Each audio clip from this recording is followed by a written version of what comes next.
All right, this is my check-in for week 6 of The Artist's Way by Julia Cameron.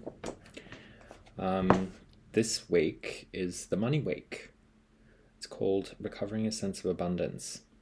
She says, this week you tackle a major creative block, money.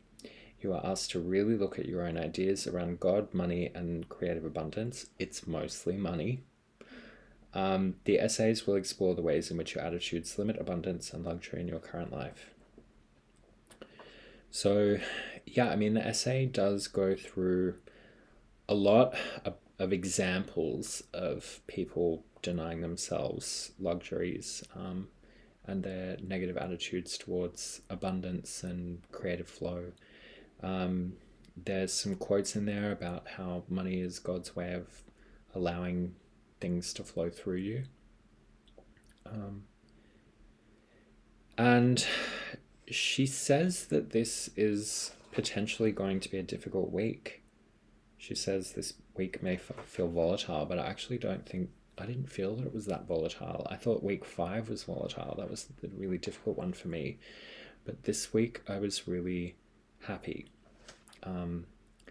There's 2 exercises and 10 tasks. I did both exercises and about half of the tasks, but the first one is called Counting an Exercise. And this is really just about paying attention to your finances. So I did it in the form of a spreadsheet.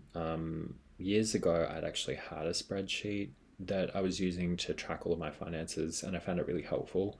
I saved a lot of money during that time. I really felt like I was on top of my finances at that time.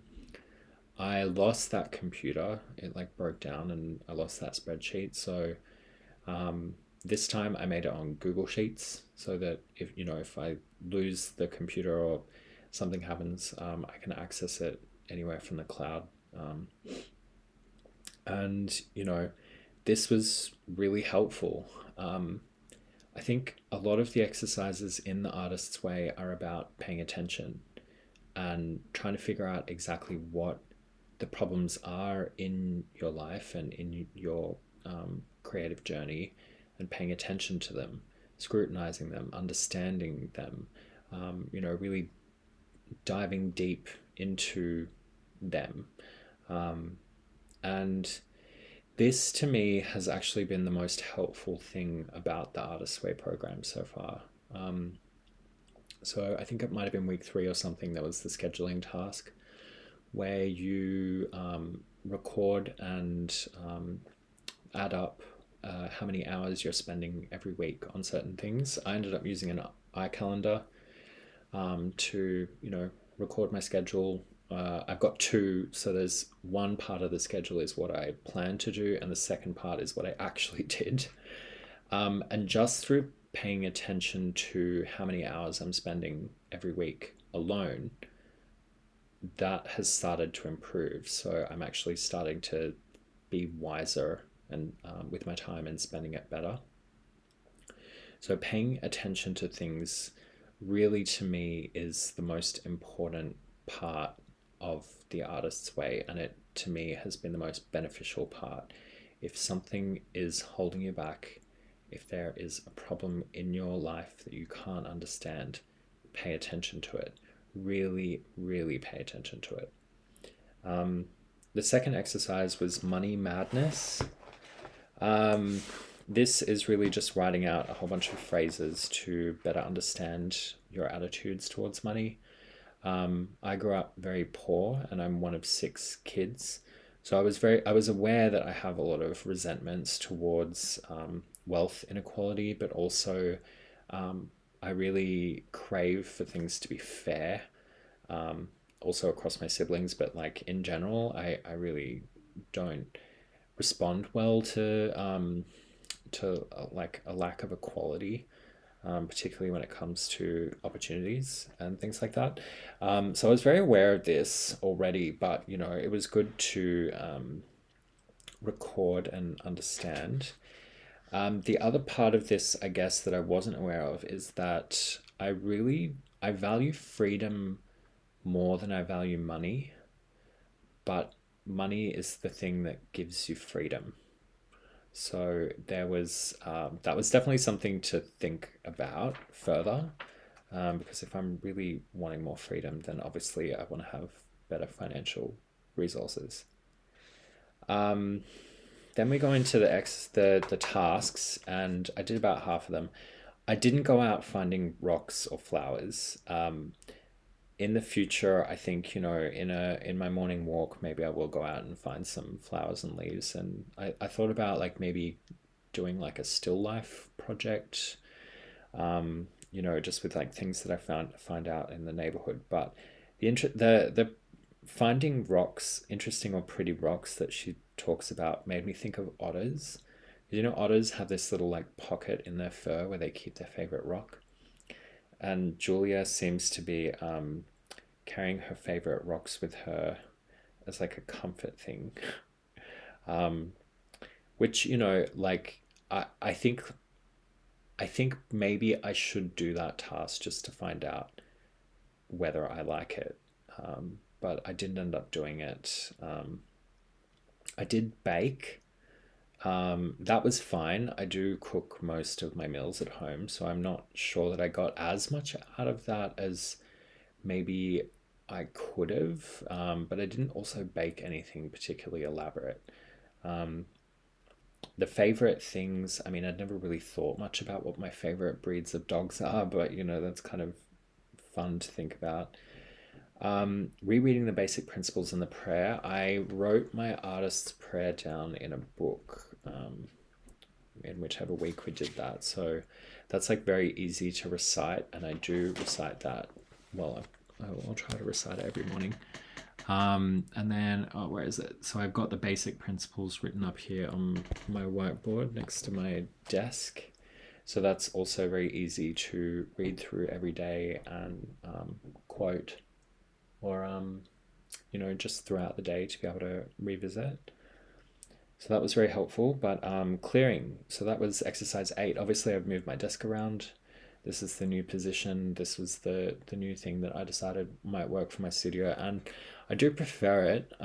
It is a lot nicer being able to sit eyes out onto the world. Like I've got the balcony and park just out here, so that's been very helpful. Um, oh yeah, and my artist date. I know that I keep saying that I should go to less gallery openings, but I went to a gallery opening this week for my artist date, but it was for Melbourne Design Week.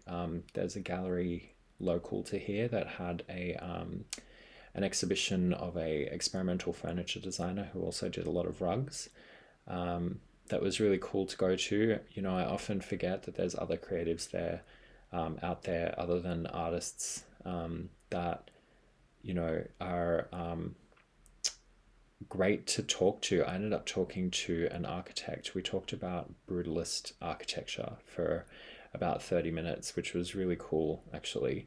I'd forgotten about that little period of modern architecture that completely neglected the body and human desires in favor of some like futuristic, idealistic, or utopian idea of what human civilization was going to be like that failed, but left us with all of these incredible cement structures that are ultimately a monument to. I mean, I don't want to say what they're a monument to. They're a monument to something, probably to many things, but yeah, brutalism is fascinating. That was actually a really, really cool artist date. I stepped outside of my usual frame of reference, communicating with other creatives. I really, really enjoyed it. Um, this week has definitely been one of the best weeks for me. It says to talk about like, in the check-in, to talk about synchronicity. I don't know that it counts as a synchronicity, but I, I don't know how to word this exactly. But it makes sense to me that I would have the best week in the artist's way directly after I had the worst week in the artist's way. That makes perfect sense to me. That week 5 was such a struggle, and then week 6 would be so productive and so meaningful to me. This is like, makes perfect sense. Maybe we can call that a synchronicity. I don't know. Um, but yeah, I've been painting again. I started out with an hour every day, and it's moved up to 3 hours every day. this is nothing short of a miracle as far as I'm concerned, and I'm really grateful. I'm just like filled with so much gratitude actually for the program at this point, because I hadn't painted for 2 years maybe. I had struggled with the advent of AI, which had kind of, smacked me in the face. I wasn't sure how to respond to it. I didn't know how to work past it. It really burdened me.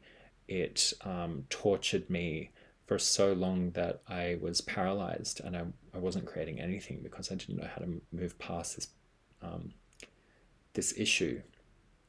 I also know that I'm not the only creative person that's struggling with this. I mean, this is the biggest thing to happen to every creative field since, I guess, the advent of the printing press or the camera or the video camera or whatever.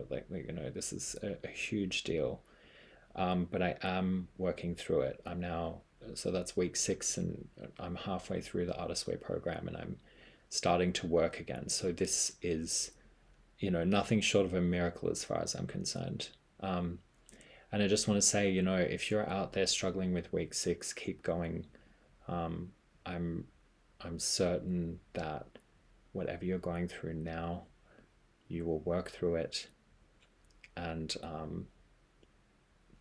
yeah, I just want to put out a message of hope out there, and let you guys know that things are starting to finally fall into place after God knows how many struggles. And I'm halfway through the program. I'm really excited to see where I'm at in week 12.